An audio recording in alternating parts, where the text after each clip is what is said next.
ওম নমঃ শিবায়। বন্ধুরা, আসতে চলেছে মহাশিবরাত্রি। শুক্রবার দিন 8ই মার্চ 2024 পড়েছে মহাশিবরাত্রির দিন। এই দিন আপনাকে কিছু বিশেষ নিয়ম কানুন পালন করতে হবে।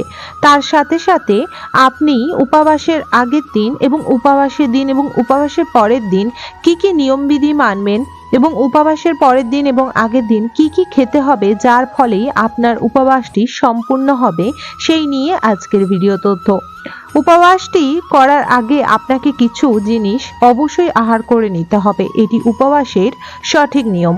এবং তারপরের দিন উপবাস যখন আপনার পূজা সম্পূর্ণ হবে তখন আপনাকে একটি জিনিস আহার করেই উপবাসটি ভঙ্গ করতে হবে। বন্ধুরা, দেবাদিদেব বাবা মহাদেব অল্পতেই সন্তুষ্ট হন, কিন্তু ওনার পূজা খুবই নিষ্ঠা সহকারে ও মনোযোগ সহকারে করতে হবে। পূজার পরে আপনাকে বিশেষ একটি জিনিস খেতে হবে যার ফলে আপনার পুজোটি সার্থক হবে।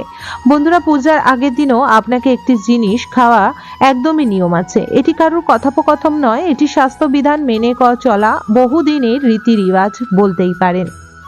বন্ধুরা, বলা হয় এটি খাওয়া খুবই শুভ বলে মনে করা হয় এবং এটি পরের দিনও আপনাকে খেতে হবে, উপবাসের পরের দিন। বন্ধুরা, বাবা মহাদেব, দেবাদিদেব বাবা মহাদেবকে আপনারা 8ই মার্চ পূজা করবেন। বলা হয়েছে এই বছর অর্থাৎ 2024-এ 8ই মার্চ ও 9 মার্চ 2 দিনই শিবরাত্রি পড়ছে।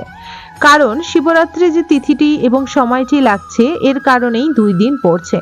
8 মার্চ আপনারা শিবরাত্রিটি করে নিতে পারেন। যেহেতু শিবরাত্রিটি রাত্রে খুবই মাহাত্ম্য রয়েছে এবং প্রদোষকালে জল ঢালার একটি মাহাত্ম্য রয়েছে এবং 4 প্রহরে জল ঢালা হয়, এই কারণে আপনারা বিশেষ করে 8ই মার্চ পূজাটি করবেন। 9 মার্চ বৈষম্য মতে পূজা করা হয়ে থাকবে। বন্ধুরা, 8ই মার্চ পূজা সময়, তিথি ও বিধিবিধান 4 প্রহরের সঠিক সময় নিয়ে একটি ভিডিও তৈরি করা রয়েছে।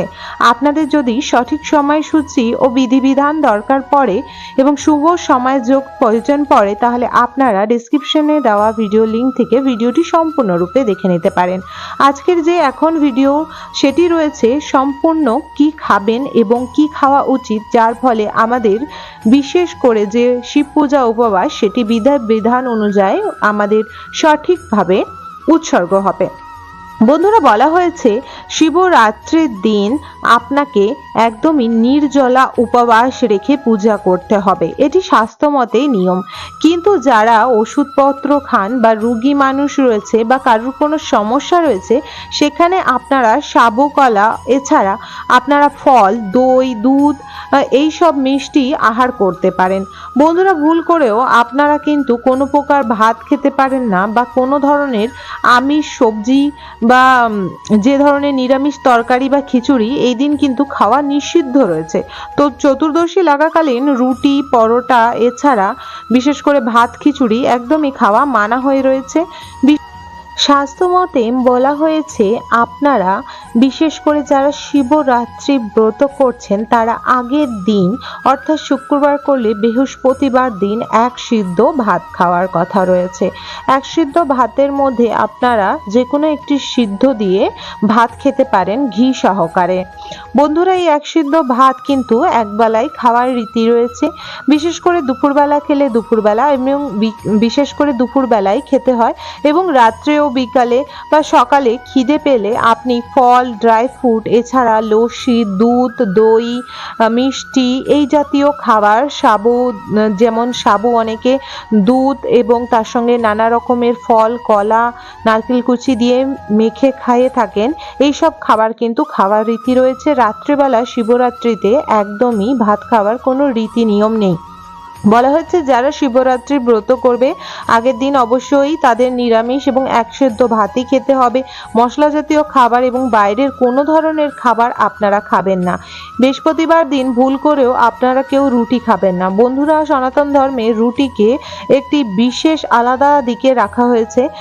রুটি এবং পরোটা কোনো পূজা পাঠের ব্রততে খাওয়া হয় না। অনেক সময় লুচি খাওয়া হয় কিন্তু রুটি খাওয়া হয়ে থাকে না, যেহেতু এটি লোহার চাটু বা পুড়িয়ে তৈরি করা হয়। এই কারণে পোড়া জিনিস কোনো এবং বিশেষ করে তেতো জিনিস আপনারা বৃহস্পতিবার খাবেন না। এবং শুক্রবার যেহেতু উপবাস বা অনেকে ফল ও সাবু খেয়ে পূজা করবেন, ডাবের জল এছাড়া নারকেলের জল তার সাথে সাথে শরবত এবং নানা রকমের ফলের জল খেয়ে আপনারা উপবাস করতে পারেন, কিন্তু তেতো জাতীয় কোনো দ্রব্যই খেতে পারবেন না। বন্ধুরা, যারা চা খাওয়ার প্রতি নেশাযুক্ত বলা হয় এবং চাকে নেশার লিস্টেই তৈরি করে রাখা রয়েছে বহুদিন ধরে, চা যাদের প্রচুর পরিমাণে নেশা তারা ঘন ঘন চা খেয়ে কোনোদিনও শিব পূজা করতে পারবেন না। আপনারা একবার হলেও চা খেতে পারেন এবং এটি বারবার ঘন ঘন খাওয়ার পর আপনারা পুজো করতে পারবেন না। পূজা করার নিয়মে কিন্তু কোনো প্রকার নেশাদ্রব্য জিনিস মানা রয়েছে, কিন্তু অনেকেই রয়েছে যে চা ছাড়া 1 মিনিটও থাকতে পারেন না, তারা কিন্তু একবারই চাটি খেতে পারেন এবং যারা নির্জলা উপবাস করছে তারা তো কোনো প্রকার জলও স্পর্শ করতে পারবেন না। বন্ধুরা, অনেকেই রয়েছে যারা ওষুধ দ্রব্য খান, কিন্তু বাবা মহাদেবের পূজা মহাশিবরাত্রি ব্রতটি আপনারা হাতছাড়া হতে দিতে পারেন না আপনার ভাগ্যর লিস্ট থেকে। তারা কিন্তু ড্রাই ফ্রুট, জল, ডাবের জল তার সাথে সাথে ফল, সাবু, মিষ্টি জাতীয় দ্রব্য খেয়েই পূজা করতে পারেন এবং ওষুধপত্র খেতে পারেন। বন্ধুরা, এই দিন আপনারা ঘরে কোনো প্রকার আমিষ জাতীয় দ্রব্য ঘরের মধ্যে প্রবেশ করাবেন না, রাঁধবেনও না এবং বিশেষ করে তো কেউ শিবরাত্রির দিন খায় না, কিন্তু অনেকেই আছে ঘরের বাচ্চাদেরকে খাইয়ে থাকেন এবং এটি সম্পূর্ণ ভুল। অনেকেই আছে বাজার ঘাটে সস্তায় পেয়ে গেলে সেটি ঘরের মধ্যে কিনে নিয়ে আসে পূজার দিন এবং সেটি ফ্রিজে স্টোর করে রাখে যে পূজা পার্বণ তিথি বিধান কেটে গেলে এটি তারা রান্না করে খাবে।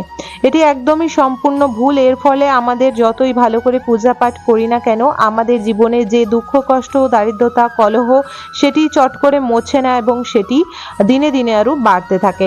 বন্ধুরা, এই দিন ফ্রিতেও কেউ আপনাকে যদি কোনো আমিষ জাতীয় জিনিস বা নেশা জাতীয় জিনিস দেয় আপনার ঘরে নিয়ে এসে রাখার জন্য, আপনি ভুল করেও আনবেন না। এই দিন চেষ্টা করুন আপনি শুভ জিনিসপত্র আপনার ঘরে কিনে আনার জন্য।